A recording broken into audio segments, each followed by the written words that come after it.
한 번씩 그 자살을 시도했다가 안 죽고 살아난 사람들의 고백을 기록해 놓은 것을 제가 한번 읽어본 적이 있습니다. 죽음이 이렇게 고통스러운지 몰랐다는 겁니다. 뛰어내렸는데 그때 잘못했구나. 그때 딱 안다는 거예요.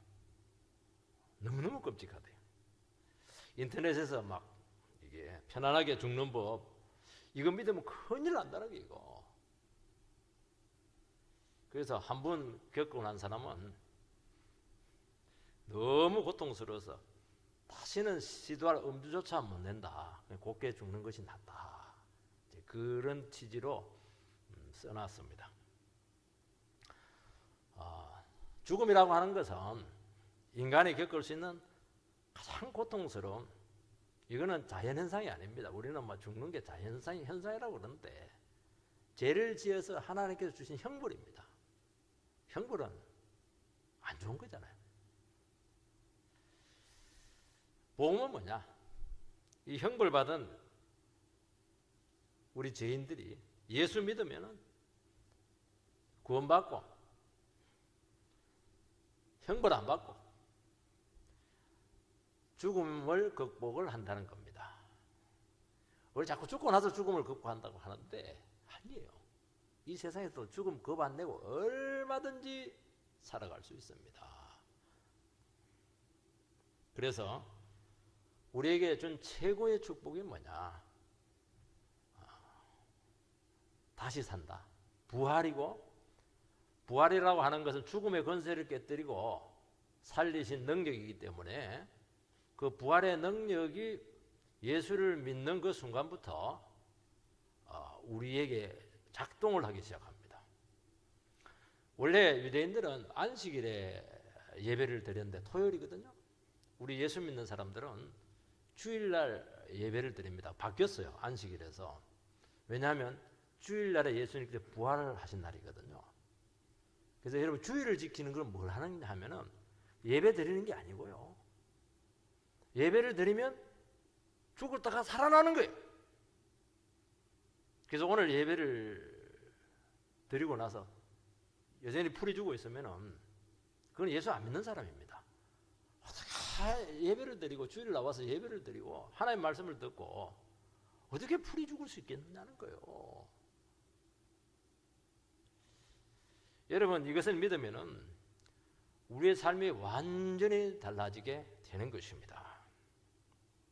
그리고 죽음에 속한 이 세계를 위해서 안 살아요. 진짜 가치 있는 영원히 남는 삶을 투자하고 그리고 그럴 때마다 부활의 능력이 나타나서 우리 눈에 보이는 그 현실을 완전히 극복하는 그런 완전히 새로운 세계의 삶으로 들어가게 될 줄 믿습니다. 유대 사회는 이제 4개 종파가 있는데요. 사두개파, 헤롯파, 에세네파, 바리새파 여기인데 오늘은 이 사두개파가 나와가지고 부활을 두고 이제 예수님을 이제 시험을 합니다. 세상에 부활이 무슨 말이 되냐? 이거는 있을 수 없는 일이다. 근데 예수님께 자꾸 부활을 이야기를 하니까 예수님의 주장을 이제 무력화시키기 위해서입니다. 기독교를 지탱하고 있는 두 기둥이 있는데요. 하나는 십자가고 하나는 부활이에요. 근데 십자가는 이야기를 많이 합니다. 근데 의외로 부활을 말하지 못해요. 그러니까 그 말은 뭐냐니까 실제로 부활을 믿긴 하지만 실제적으로 이게 우리의 피부에 와닿지 않기 때문에 그렇다는 겁니다. 십자가는 이야기를 많이 해요. 워낙 죄를 많이 지으니까. 근데 우리가 완전히 살아난다. 이 부활에 대해서는 사람들이 사실은 이게 더 중요하거든요. 이거. 그걸 이제 딱 무력화시키는 겁니다. 기둥이 2개인데 하나가 무너지면 다 무너지는 것이거든요. 왜냐하면 사두개파 사람들에게 있어서 부활이라고 하는 것은 너무너무나 위험한 사상이었습니다. 예수님께서는 그 시험에 대해서 부활을 아예 못을 박아버렸어요. 대못을 탁 박아버렸어요. 부활은 확실하다. 부활이야말로 인생의 문제를 푸는 핵심 중의 핵심이다. 믿어라. 그렇게 건면한 줄 믿습니다. 오늘 딱 3가지 말씀 드리겠습니다. 첫 번째는 부활로 예수님을 시험한 이유가 무엇이냐는 것입니다. 18절 말씀을 읽어보면은 부활이 없다는 사두개인들이 예수께 와서 물어 이르되, 사두개인들이 예수님을 시험합니다. 예수님의 그 가르침이, 또 예수님 그 존재 자체가 굉장히 그들에게는 위험하게 보였습니다. 예수님은 객관적인 자격이 없습니다. 신학교를 나오는 것도 아니고 안수받는 것도 아니고. 그런데 백성들이 너무 따르는 겁니다. 사두개파 사람들은 지금까지 아무 문제 없이 관행에 따라서 자기들은 엘리트 지배층이니까 정말 안정적으로 살아왔습니다. 그런데 예수님의 가르침을 가만히 듣고 보니까 그들의 가르침하고 너무 달랐어요. 다르면 괜찮은데 그들의 잘못이 드러나는 거예요. 예수님의 존재와 가르침이 굉장히 부담이 되었다는 것입니다. 그동안 그들은 엘리트들이니까, 지배의 계층 귀족층이니까 혜택이 많았어요. 기득권이 참 많았습니다. 이 사람들은 되게 이제 보수적인 성향을 띠게 되는데, 예수님의 그 진리 앞에 펼쳐놓고 보니까 뭔가 부당하고 불법적인 것 같고 뭔가 이게 어색한 거예요. 이게 오늘 사람들은 잘 살아가고 있습니다. 왜냐하면 전통에 따라서, 관행에 따라서, 또 지금까지 그렇게 살아왔으니까, 조상 대대로 살았으니까 그러니까 아무 문제 없이 안정되게 지금 잘 살아가고 있습니다. 근데 문제는 뭐냐니까 복음의 문제예요. 예수 믿는 사람들의 그 존재가 문제가 되는 것이고, 예수 믿는 사람들의 그 말이나 살아가는 행동들과 습관들이 굉장히 그 불편하게 할 수가 있습니다. 심지어 정죄감을 느끼게 되는 거 참 많아요. 그래서 세상이 예수 믿는 사람들에게 자꾸 죄를 지으라고 그래요. 이 사람들은 자꾸 죄라고 그러고 죄를 안 지으려 하니까 자기들은 이제 죄를 뭐 밥 먹듯이 먹고 사는데 자꾸 죄를 지으라는 거예요. 회식 자리에 가가지고 굳이 술을 먹으라는 거예요. 이게 왜냐니까 예수 믿는 사람들이 막 술 안주만 먹고 죄지으면 안 된다 이렇게 하니까 막 불편한 겁니다. 술을 먹어버리면 되거든요. 불편하기 때문에 그런 겁니다. 가장이라든지 남편 되시는 분들은 내가 열심히 일해가지고 월급을 타가지고 살림도 하고 자식들 등록금도 주고 이렇게 한대요. 예수 믿는 자식이 막 하나님 감사합니다. 내가 기도했더니만 등록금을 주셨네요. 아버지 내잖아. 내가 일해가지고 등록금 줬는데 왜 딴 아버지한테 감사하냐. 굉장히 이게 힘든 거예요. 불편한 거예요 이게. 그래서 막 굉장히 기분이 안 좋죠. 다음에는 안 줄 것보다 뭐 자식이라서 안 주지는 않겠지만 말이죠. 그런 마음을 가지는 거예요 이게. 아내가 막 예수님만 자꾸 찾아요. 막 설교만 듣고 있기는 막 안 믿는 거예요. 남편은 막 굉장히 힘듭니다. 내가 남편인데 너 예수가 남편이냐는 거예요. 지금. 여러분, 성도는 세상 가치에 비중을 두지 않거나 그게 뭐 의미가 완전히 없는 것은 아니지만 큰 의미가 없다는 듯이 이렇게 살아가기 때문에 기분이 별로 안 좋습니다. 왜냐하면 세상은 예수 믿는 사람들이 별로 크게 안 중요하게 여기는 게 목숨을 걸거든. 인생을 걸잖아요. 성질에 목숨을 걸잖아요. 출세에 목숨을 걸잖아요. 우리는 뭐 성질하면 좋고 안 해도 뭐 얼마든지 성질 안 한 상태 잘 살아갈 수 있다. 기분이 안 좋은 거예요 이게.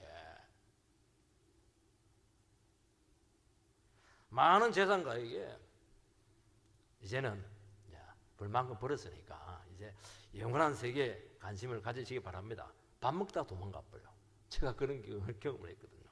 듣기 굉장히 싫다는 거예요. 당신이 어떻게 살아왔습니까? 그거야 하나님이 내 인생을 이끌어 왔죠. 내가 한 거 하나도 없습니다. 그 애는 하나님께서 부흥을 주시는 겁니다. 그럼 딱 거부감이 생기는 거예요. 왜냐하면 인간이 노력해서 해야 되지. 그게 힘든 거예요. 그 사는 목적이나 방법을 보니까 너무 다른 것이거든요. 불편한 겁니다. 예수 믿는 이 존재라는 것이 불편한 거예요. 사람들은 편한 대로 자기 중심적으로 아무 문제 없이 잘 살아갑니다. 근데 이 본질이 뭐냐? 말씀이 뭐냐? 복음이 뭐냐? 이걸 말하면 이제 그때부터 이제 불편해지기 시작합니다. 배가 막 힘들어져요. 왜냐하면 하나님의 말씀은 세상 가치를 절대화하지 않습니다. 상대화하고 보편화시키는 것입니다. 그리고 그 세상 가치에 대해서 집착하는 걸 끊게 하고 자기 자신을 자꾸 버리게 만드는 겁니다. 왜냐하면 그걸 지고 있으면 영원한 것을 얻지 못하기 때문이거든요. 하나님의 말씀을 들으면 익숙하지가 않아요. 어떻게 원수를 위해서 기도를 해요? 오른밤 때는 왜 어떻게 왼밤을 갖다 댈 수가 있습니까? 말이 안 되잖아요. 이거는 왜 자꾸 이겨야지 막 윽박지를 이겨야지 왜 자꾸 지라고 그렇게 합니까? 굉장히 어색한 겁니다. 그래 살아갈 수가 없을 것 같아요. 그런 식으로 하다가는. 근데 가만히 또 듣고 보면은 이게 틀린 말이 아니에요. 이게 세상에 이런 진리가 다 있나? 이렇게 누가 이런 말을 할 수가 있느냐는 게 이게. 공자님이 그 말을 했습니까? 소크라테스가 그 말을 했습니까? 예수님이니까 이 말을 하는 게 지금 이 말을. 근데 그 말을 한번 듣는 순간 그 말이 떠나지가 않는 거예요.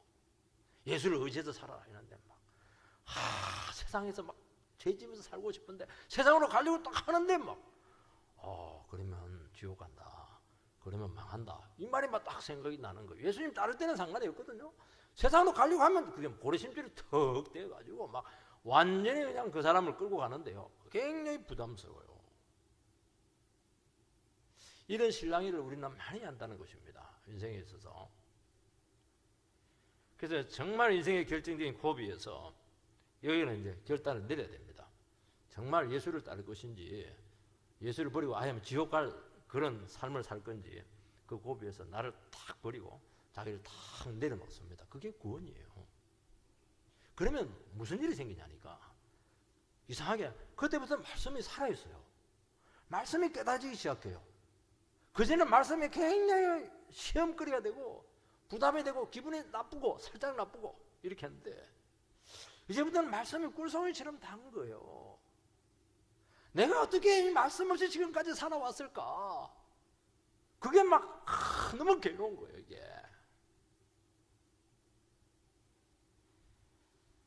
그리고 한순간에 고민이 싹 사라지면서 말씀이 진짜구나. 말씀이 진리구나. 말씀대로 살면 살 수 있구나. 말씀대로 살면 성공적인 인생이 될 수 있구나. 탁 그냥 도장이 찍혀버려요. 그리고 말씀 없이는 못 살 것 같아요. 그래서 예배 안 드리고 못 삽니다. 사도계인들은 예수님의 존재가 너무 불편했고 예수님의 그 말씀이 너무 어색했는데 그러면 그 불편하고 어색한 말씀을 가지고 기분 나쁜 말씀을 가지고 어떻게 해야 되겠습니까? 그 말씀이 그러한지 그걸 가지고 몸부림을 쳐야 되는데 기분이 안 좋은 거예요. 예수님을 시험해서 무너뜨리게 했다는 것입니다. 여러분 하나님의 말씀이 우리 안에서 체질화되고 내 것이 되어야 됩니다. 이것이 신앙입니다. 교회 오는 게 아니에요. 하나님 말씀에 붙들려야 되는 겁니다. 말씀에 붙들린다고 하는 것은 뭐냐? 하나님의 말씀이 옳고 거기에 생명이 있고 거기에 미래가 있다. 내 생각은 그건 지옥 갑니다. 내 생각은 그거는 망하는 길이다. 내 생각을 완전히 내려놓고 하나님 말씀 앞에 내 자신을 딱 제한시키는 겁니다. 그게 구원입니다.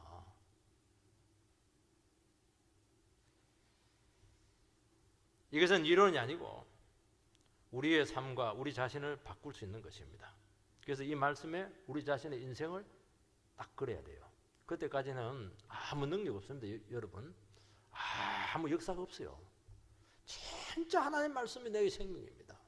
난 하나님 말씀 없으면 절대로 못 살아갑니다. 그 고백이 진실로 나오기 전까지는 계속 방황할 거예요. 이스라엘 백성들이 출애굽해가지고 광야 40년 동안 계속 돌았잖아요. 뺑뺑이 40년 돌았는데 딱 그 자리에 있어요. 여러분 그게요. 그게 방황하는 겁니다. 어떻게 해야 됩니까? 죽었다 생각하고 이제 광야에 뭐가 있습니까? 아무것도 없잖아요. 하나님밖에 없잖아요. 하나님 줄만 잡겠습니다. 그러면 바로 축복으로 들어가요. 가나안 땅으로 바로 갈 텐데 끝까지 자기 생각을 안 버리는 바람에 불평 불만 이렇게 하는 바람에 40년 동안 돌고 거기서 죽어버려요. 그래서 헤매다가 죽는 인생, 그게 하나님 말씀 없이 붙들리지 않고 살아가는 영혼들의 특징이라고 말씀하고 있는 겁니다. 왜 그렇게 살겠습니까? 이제 그만하세요. 사두개파는 부활을 믿지 않습니다. 이 사람들은 다윗 때 그 사독 제장이라고 하는 아주 위대한 제장이 있었는데 그 후예들이에요. 이스라엘 백성들이 바벨론에 망해가지고 포로로 잡혀서 70년 만에 귀환을 했는데 유대 땅이 완전히 황폐화되었는데 이 유대를 어떻게 재건해야 될 것인가 하는 것이 숙제였습니다. 근데 그들은 뭘 가지고 재건을 했냐니까 성전을 중심으로 재건해야 된다는 거예요. 그 성전을 재건해야 되니까 제장계파인 사두계파 족속들이 중심이 설 수밖에 없어요. 그리고 그 당시에 그 전 세계는 헬라 제국인데 유대 지역을 누가 통치를 했냐니까 알렉산더의 후계자였던 안티오쿠스 오피파네스라고 하는 이 사람이 이제 통치를 했는데 나 유대인들이 말을 안 들으니까 너무 이게 방골 기질이 너무 세요. 유대인들이. 유대인들이 제일 싫어하는 그 돼지인데 돼지 중에서 그 돼지 피를 가지고 제단에다가 뿌려버린 거예요. 완전한 모독이었죠. 거기서 전 유대가 마카비 가문을 중심으로 저항운동이 일어나는데 그래서 이깁니다. 그때 이제 사두개파가 급부상을 하게 되는데 성전 제사만, 왜냐하면 성전을 건드렸으니까 성전을 지켰잖아요, 이 사람들이. 그리고 정치적으로도 중심이 됩니다. 성경 중에서도 제사 제도가 있는 레위기를 제일 좋아하고 레위기가 있는 모세 오경만 성경이다. 다른 것은 권위가 떨어진다. 모세 오경만 딱 지키는 겁니다. 모세 오경에 뭐가 나옵니까? 모세가 율법 받는 건 나오잖아요. 율법을 지켜야 된다는 거예요. 이거는 문자 그대로 지켜야 된다는 거예요. 여러분, 보수적이고 변화를 싫어하는 사람들은 뭘 해야 되는 거예요? 법 이거 철저하게 지키는 거예요. 율법. 율법이 시대에 따라서 다양하게 변화되면서 적용성을 가지는데 율법은 하나의 말씀이잖아요. 상황에 따라 바뀌어야 되는데 이 사람은 그것도 안 된다는 거예요.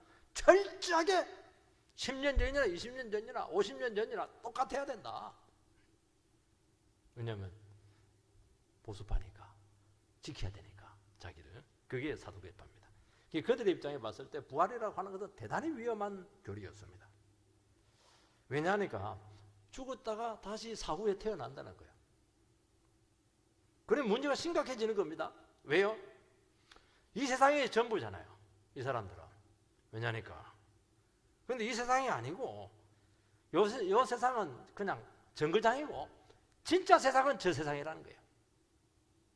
그러면 이제 기독권층은 불안해지는 겁니다. 그래서 모세오경, 그들이 신봉했던 모세오경을 아무리 연구를 해봐도 부활은 없더라 하는 것이죠.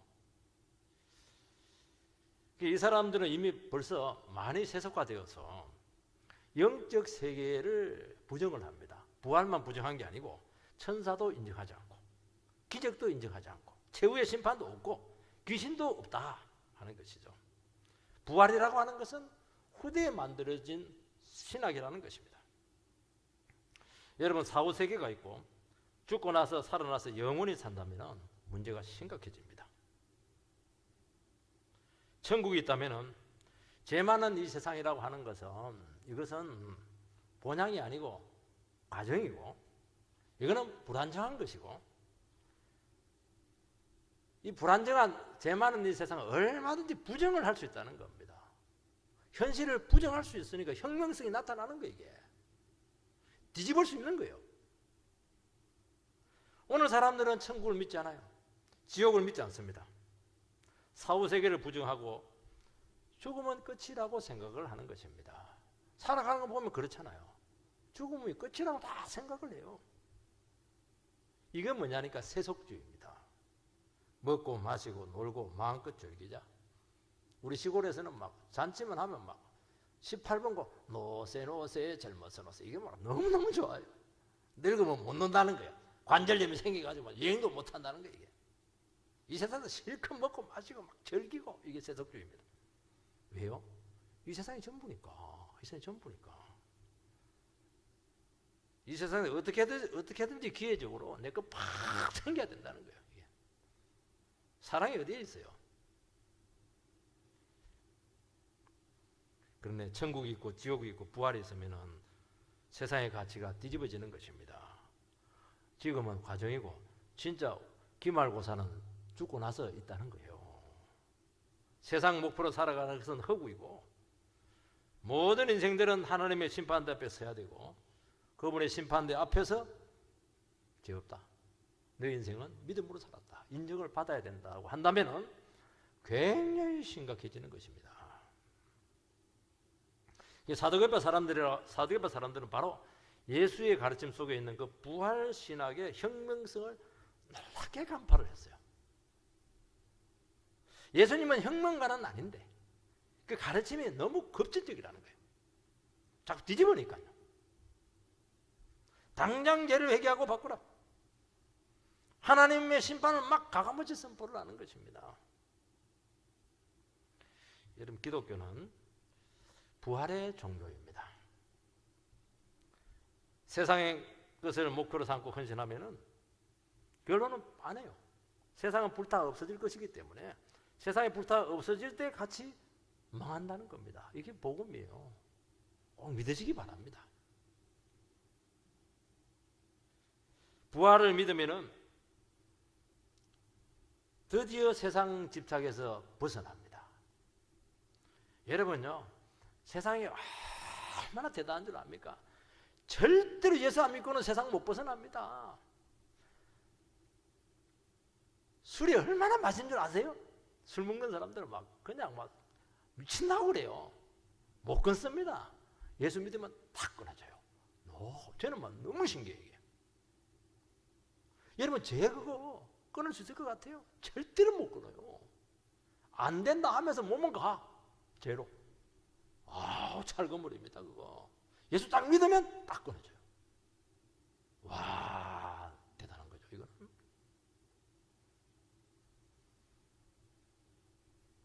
죽음을 겁내지 않고 세상에 감당할 수가 없어요. 그래서 예수 믿는 사람들은 세상에서 어떻게 하든지 살기 위해서 사는 것이 아니고 우리는 죽기 위해서 살아가는 겁니다. 세상에서 내가 죽으면 어떻게 돼요? 예수가 살아나는 겁니다. 내 속에서 부활이 역사하는 것입니다. 여기서 생명 역사가 일어나는 것이고 부활의 능력이 역사하는 것입니다. 두 번째는 이 사두개인들이 던진 시험이 나옵니다. 우리 읽지는 않았는데요. 19절에서 23절 말씀인데요. 제가 간단히 설명을 하도록 하겠습니다. 부활의 허구성을 신명기 25장 7절에서 10절에 나와 있는 그 구절을 끌고 와서 시험을 합니다. 한번 띄워주시기 바랍니다. 7절 같이 읽겠습니다. 시작. 그 사람이 만일 그 형제의 아내 맞이하기를 절개하지 아니하면 그 형제의 아내는 그 성문으로 장로들에게로 나아가서 말하기를 내 남편의 형제가 그의 형제의 이름을 이스라엘 중에 잊기를 싫어하여 남편의 형제된 의무를 내게 행하지 아니하나이다 할 것이요. 또 8절 그 성읍 장로들은 그를 불러다가 말할 것이며 그가 이미 정한 뜻대로 말하기를 내가 그 여자를 맞이하기를 절개하지 아니하노라 하면 그의 형제의 아내가 장로들 앞에서 그에게 나아가서 그의 발에서 신을 벗기고 그의 얼굴에 침을 뱉으며 이르기를 그의 형제의 집을 세우기를 절개 아니하는 자에게는 이같이 할 것이라 하고 이스라엘 중에서 그의 이름을 신벗김 받은 자의 집이라 부를 것이니라. 요 구절을 딱 가져와 가지고 오늘 예수님을 시험합니다. 이게 뭐냐니까 영어로는 레비레이트 제도라고 그렇게 하고 계대 결혼법, 우리 지금 하면 형수치사법, 형사치수법이라는 형수를 아내로 삼아서 가문을 잇게 하는 그런 제도입니다. 우리나라는 정확하게 그거는 정도는 아니에요. 형이 아들이 없어 죽으면 동생이 형수를 아내로 삼아서 그 낳은 아들로 형의 가문을 잇게 하고 재산까지 이렇게 회복을 시켜줍니다. 이거는 세 가지 목적이에요. 집안의 대가 끊어지면 안 된다는 겁니다. 그리고 그 당시는 과부는 노후 보장이 안 돼요. 노후 보장책으로 아들이 있으면 되거든요. 이스라엘은 12지파로 땅이 나눠져 있는데 지파 땅이 옮겨지면 안 돼요. 하나님께 주신 땅은 지계표가 있기 때문에 옮기지 못하게 돼 있거든요. 근데 만약에 다른 데 이렇게 돼버리면 땅이 옮겨지는 거예요. 재산 보호 차원에서 세 가지 목적으로 이 제도를 만들었습니다. 그러니까 이 결혼은 어떤 결혼은 땅도 줘야 되고 몸도 줘야 되고 사랑도 줘야 되고 재산도 줘야 되고 다 줘야 돼. 희생이 너무 크기 때문에 의무조항은 아닙니다. 그러나 하나님 백성들에게 있어서 사랑할 수 있는 기회를 놓치는 것은 수치입니다. 그래서 이 결혼을 받아들이지 않으면 형수되는 그 여자가 남자 도련님이지. 그러니까 남자 뺨에다 침을 막 뱉고 신발을 벗깁니다. 그러면 이제 그 남자는 이제 신발 벗기운 자의 집이라고 하는 치욕적인 이름이 붙게 돼요. 쉽게 말해서 우리식으로 말하면 사람 취급을 안 해준다는 겁니다. 하나님 백성이 자격이 없다는 거예요. 하나님 백성의 자격이 뭐죠, 여러분? 예수 믿는다는 것이 무엇입니까? 사랑할 수 있는 기회가 왔을 때 다 버려서 사랑을 하는 것이 이게 하나님 백성들의 자격이에요. 사랑할 수 있는 자유를 쓰는 것이 하나님 백성들이죠. 우리 자꾸 미워하는 걸 자유라고 생각을 하는데 그건 죄 짓는 거예요, 여러분들. 내가 막 미워하는데 내 마음으로 그 죄 짓는 거예요. 그래서 몸 버리고 영혼 버릴 가능성이 굉장히 많아요. 암 걸립니다, 잘못하면, 오래 미워하면. 예수 믿는 사람들은 주님이 주신 사랑받아가지고 내 주위에 있는 사람 무조건 사랑해 주는 거예요. 아내도 사랑해 주고 자식도 사랑해 주고 이웃도 사랑해 주고 목사는 성도를 사랑해 주고 미워하는 권한은 없어요, 여러분들. 사랑해 줄 자유만 있는 거예요. 그래서 사랑할 수 있는 기회 가지는 것 자체가 축복이에요. 나는 사랑해 줄 사람 아무도 없다. 잘 사는 사람만 있다. 잘 사는 사람 있는 교회 좋은 교회입니까? 하나님 싫어요. 내 주위에 보니까 내 도움이 필요한 사람 많네. 다리도 쩔뚝거리니까 내가 그냥 붙박이 해줘야 되겠다. 얼마나 좋아요. 해줘야지, 당연히. 차로 태워줘야죠. 그런데 이 진리를 부활이 없다는 극단적인 증거로 끌고 옵니다. 굉장히 악한 거예요. 얼마나 위대한 제도예요, 이거. 근데 그 부활이 없다는 이상한 거리로 괴담으로 끌고 와버려요. 악한 거잖아요, 그게. 형이 죽었어요. 동생이 형수를 취했다고 하시기 바랍니다. 근데 그 동생이 또 죽어버렸어요. 그 다음 동생이 또 취했는데 또 죽고. 현실은 없죠. 현실이 없는 얘기 자꾸 하면 안 돼요. 이거 가정적인 말은 절대 하면 안 되는 겁니다. 서방님 킬러예요. 쉽게 말해, 이 여자는. 7 형제가 죽었는데 천국에서 그 7 형제 중에 이 여성은 누구의 아내가 됩니까? 요 질문을 하는 겁니다. 이게요, 이걸 써먹는 거 보면 요거 말하면 이스라엘 사회에서는 무조건 사두개파 사람들이 부활을 부정하는데 논쟁에서 이겼던 것으로 생각이 돼요. 천국은 대혼란에 빠질 것이고 너무나 비현실적이고 비논리적이라는 것입니다. 예를 들어 장기를 잊으겠어요. 간은 누구에게 주고 콩팥은 누구에게 주고 심장은 누구에게 주고 혓발은 누구에게 주고. 그러면 천국에서 부활할 때 도대체 장기는 누구 것이냐, 그런 게 나올 수가 있죠. 우리 몸이 죽어가지고 땅에 묻혀가지고 유기물이 되었어요. 그러면 식물이 그 영양소를 빨아먹잖아요. 그러면 그 풀을 속아 먹어요. 그러면 사람이 그 소고기를 먹기도 하고 우유를 마시게 되면 부활한 후에 누구의 몸을 입게 되느냐. 그러니까 괴담이라고 하는 건 지 마음대로 하는 거예요. 논리는 만들면 되거든요. 지 마음대로 생각하는 게 궤변이에요. 쉽게 말해서 괴담. 우리나라 얼마나 괴담이 많아요. 그 이유는 뭐냐면 믿기 싫으니까 그런 말을 하는 거예요. 논리는 만들어낼 수 있거든요. 얼마든지 전제를 바꾸면 논리를 만들 수 있는 거예요. 중요한 건 팩트잖아요. 사실이잖아요, 사실. 하나님 성경이 그렇게 말을 했느냐는 게 이게. 자기 논리를 쓰는 겁니다. 그거는 사실을 인정하고 싶지 않기 때문입니다. 부활을 인정하고 싶지 않기 때문에 그 전제를 가지고 말을 막 만들기 시작하는 것입니다. 왜냐하면 부활을 인정하면 자기들이 무너지거든요. 얼마나 이상한 이야기가 됩니까? 이 은혜의 보고인데, 얼마나 위대한 하나님의 사랑인데, 그게 뭐 아주 웃음거리로 전락을 해버렸습니다. 이들의 전제는 세 가지인데 잘못되었어요. 첫 번째는 뭐냐? 가정적인 설정 자체가 비현실적입니다. 한 여성을 두고 7 형제가 죽는다. 지금까지 인류 역사상 그런 적은 없습니다. 한 2명까지는 죽었어요. 유다의 아들 다말에서 2명까지 죽었는데 7은 없어요. 기독교는 일어난 현실만 인정을 한다는 것입니다. 전제를 가지고 말하면 큰일 나는 것입니다. 여러분들, 예수 믿는 사람들 자꾸 전제를 가지고 이야기하거든요. 전제라고 하는 만약 이런 일이 생긴다는 것인데, 그건 생겨놓고 나서 이야기하라는 것입니다. 그러고 막 자기 주장을 막 펼치는 것입니다. 그게 편견이 생기는 것이고 굉장히 위험한 발언들이 나오는 것입니다.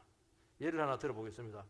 목사에 대한 전제가 우리는 가지고 있다고 생각을 해보시기 바랍니다. 목사는 이래야 돼. 돈도 좋아하면 안 되고, 먹어서도 안 되고, 늘 기도만 해야 되고, 무릎은 까여져 있어야 되고, 전화를 하면 목사님은 목소리만 듣는 순간 누군지 알아야 되고, 그렇게 하지 마시고 이름을 밝히시기 바랍니다. 목사 몰라요. 다 목사도 밥 먹어야 되고 집 가지고 살아야 됩니다.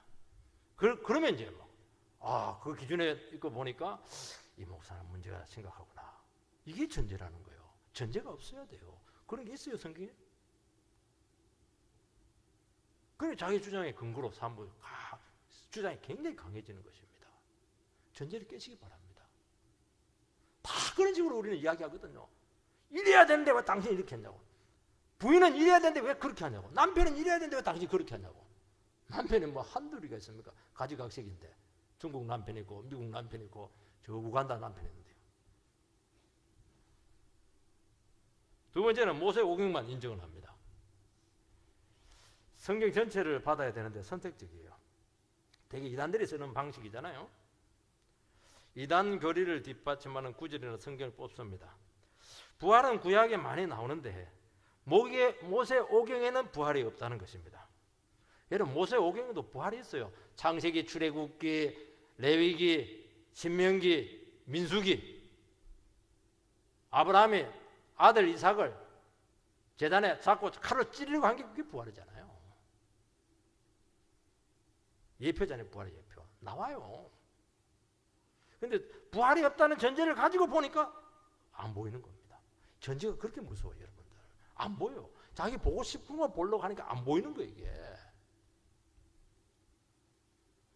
세 번째는 이생과 저생을 같은 논리로 본다는 것입니다. 이 세상의 원리가 죽은 너머까지 연결된다는 것이거든요. 이 땅의 질서를 부활 후에도 그대로 끌고 갑니다. 이 땅에서도 동창했으니까 천국 가서도 막 동창해. 우리 동문들 다 모여라. 이상하잖아요. 이 세상에 짜장면집이 있으니까 애들은 짜장면집을 너무 좋아하니까 천국에 짜장면 없으면 나 안 갈래. 이상하잖아요. 여러분, 전제가 틀리면 그 전제로 설명한 모든 것이 다 거부되는 것입니다. 그리고 그 전제를 가지고 있으면 절대로 말씀이 깨달아지지가 않아요. 나는 왜 이렇게 하나님 말씀이 이렇게 안 깨달아질까? 저분 하나님 말씀을 갖고만 눈물을 흘리는데 나는 설교를 저렇게 오래 듣는데도 불구하고 왜 은혜가 안 될까? 물론 뭐 목사가 설교 잘못한 것도 있겠지만요, 듣는 분들의 책임도 있는 거예요. 자기 전제를 가지고 절대로 안 깨려고 하는 거예요. 내가 그렇게 지난주를 해왔으니까 그 전제를 계속 고수하는 거예요. 그게 자기 전제가 안 맞으면 다 튕겨나니까 그때부터 지각이 어두워지는 겁니다. 못 깨닫는 거예요.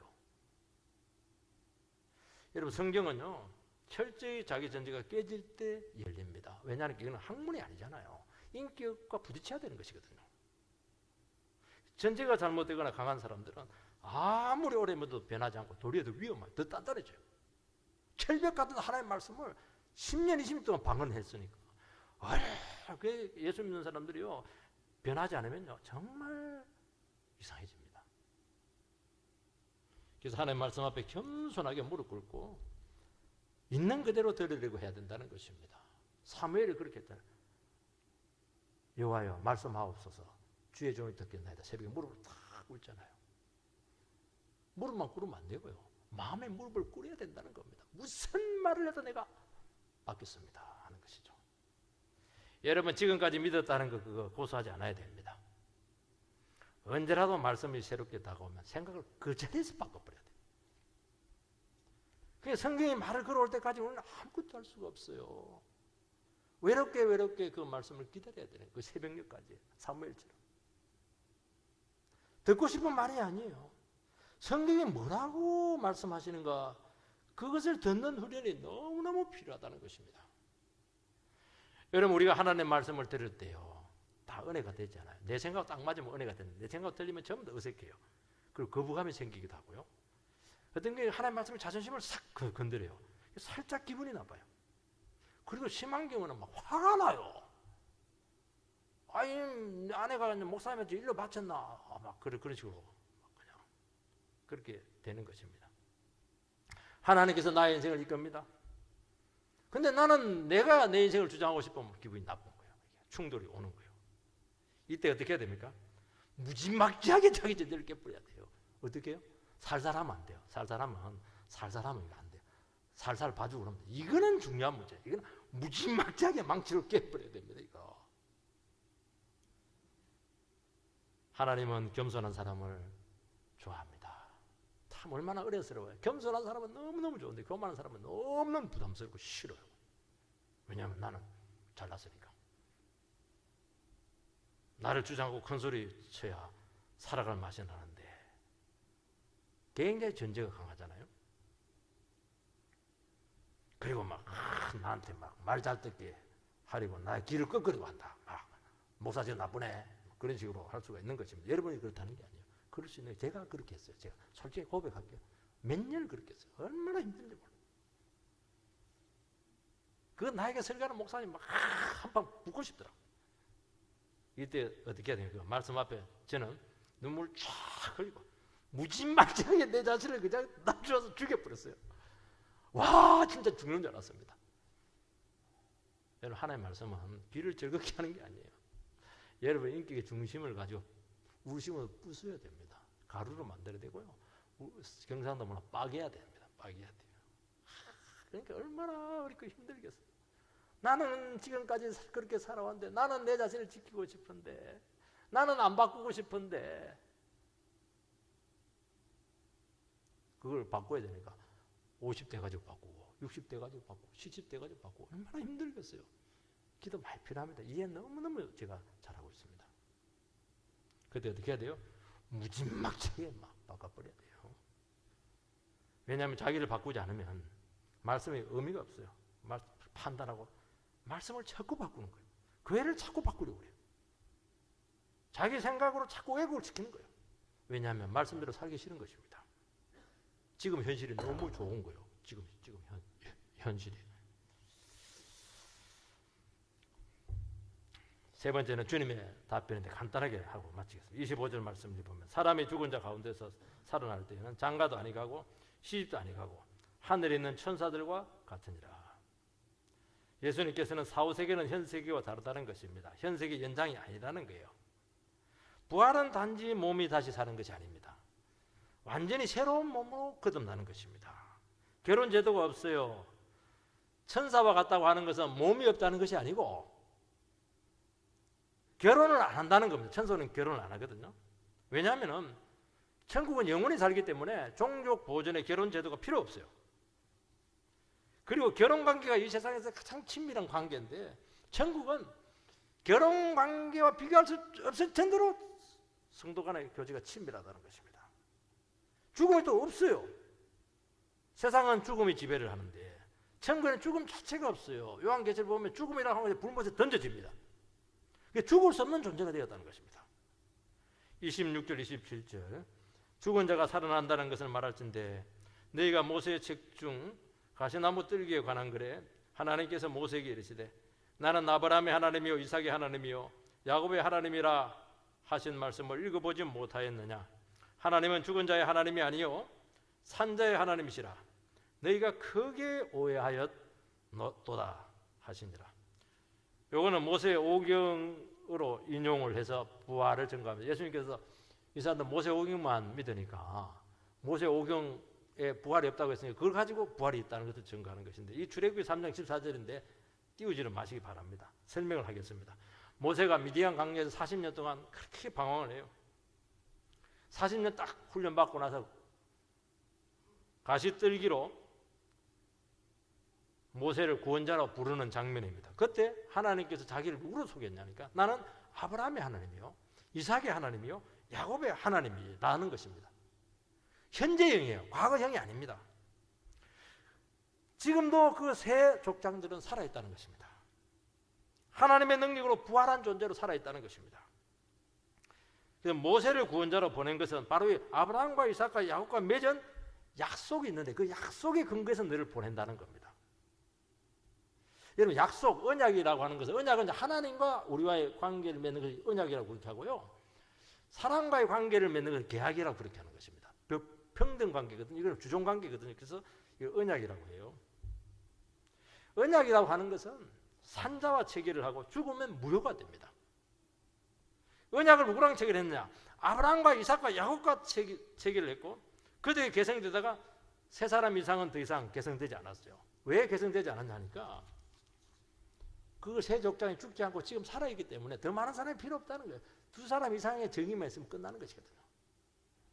지금도 그 계약은 유효하다는 거예요. 우리가 구원이 확실하다고 하는 것은 뭐냐? 예수님께서 내 죄를 위해서 죽으셨다가 십자가에서 부활했어요.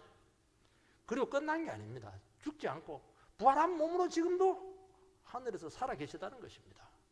그러니까 예수님께서 약속하신 십자가로 핏불에서 맺은 그 약속은 지금도 유효하다는 거예요. 예수를 하나님의 아들로 믿으면 구원이 오고 우리 죄를 고백하면 회개가 일어나고 용서를 받고 기도하면 응답받고, 이거 전부 계약으로 되어 있는 거예요. 계약으로. 우리는 그게 그냥 느낌이 아니에요. 이거는 예수님께서 예수의 피로 계약으로 맺어놓은 거예요. 계약은 그대로 성립이 돼요. 우리가 믿음으로 반응하기만 하면 계약은 유효하다는 거예요. 이게. 주님께서는 부활을 증거합니다. 재림 때 부활만이 아니라 지금도 부활은 일어난다는 것입니다. 25절 26절에 보면 살아난다는 말이 나와요. 이것은 헬라어로 아나스타시스인데, 아나가 뭐냐, 다시라는 뜻을 가요. 어게인. 그리고 그 스타시스가 뭐냐니까 스타트, 일어서다. 이런 두 가지 합성으로 되어 있습니다. 이게 부활이에요. 죽은 실체가 살아나가지고 강시처럼 이렇게 돌아다니는 게 아니고, 요즘 킹덤에 보니까 코리안 좀비 이래가지고 막 악한 것들이 막 살아나가지고 막 밤에 뭐 난리를 지기던데, 그건 아니에요. 그건 괴물이에요. 이 세상에서 믿음으로 살아가지만 죽음의 환계 가운데 우리는 살아갈 때가 많아요. 그런데 우리는 이미 이제 부활의 능력이 역사를 해요. 죽을 수가 없다는 거예요. 하나님의 말씀을 순종할 때 고생해요. 핍박 있어요. 지쳐요. 근데 죽은 자를 살린 부활의 능력이 우리에게 찾아와서 우리를 살리신다는 겁니다. 그래서 여러분들 한순간에 회복이 되는 거예요. 나는 막 늘 지쳐. 절대로 예배 많이 드리면 안 돼요. 아니에요. 예배 드리세요. 피곤할 때 막 살아날 거예요. 완전히 이거는요, 이건 마약 맞음보다 더 놀라워요. 마약은 후유증이 있지만 이거는 후유증이 있는 게 아니고 바로 영혼이 살아나는 게 이게. 한 자매가요, 남편의 문제로 너무나 시달렸어요. 남편이 말을 안 들어요. 좋은 직장 막 부인하고 상의도 없이 그만둬 버렸어요. 우울증이 왔어요. 너무너무 괴로워가지고 이 교회 저 교회 다니도 안 되고요. 그래서 대구에 있는 어떤 교회를 왔어요. 금요 예배를 드렸는데 하는데 불이 떨어져가지고 가슴에 떨어졌다는 거예요. 우울증이 확 치료가 돼가지고 이 자매가 이제 과외를 하는데 너무 잘해요. 그리고 이 자매는 교회 올 때 춤을 춰. 얼마나 신난지 완전히 바뀌어버렸어요. 죽다가 살아난 거예요. 죽다가. 이게 부활의 능력이라는 거예요. 여러분 지쳤지만 말씀드리면 여러분들의 영혼이 살아날 줄 믿습니다. 믿음으로 살아가는 성도들에게는 죽음을 극복할 수 있는 새 생명이 늘 함께 할 것입니다. 여러분 죽으면 부활해요. 내가 살면 죽을 줄 믿습니다. 바울은 그랬잖아요. 나는 날마다 죽노라. 왜? 예수의 부활에 참여하기 위해서라는 겁니다. 여러분 성질 죽이세요. 여러분 자아를 죽이세요. 여러분 야망을 죽이세요. 살아갈 겁니다. 근데 그걸 붙잡고 가면 시들시들해질 거요. 그걸 죽을 걸요. 여러분 내가 죽으면 사는 겁니다. 가정이 사는 거예요. 목사가 죽으면 교회가 사는 겁니다. 그게 답이라는 거예요. 그런 은혜 가운데 있게 되기를 주의 이름으로 축원드립니다.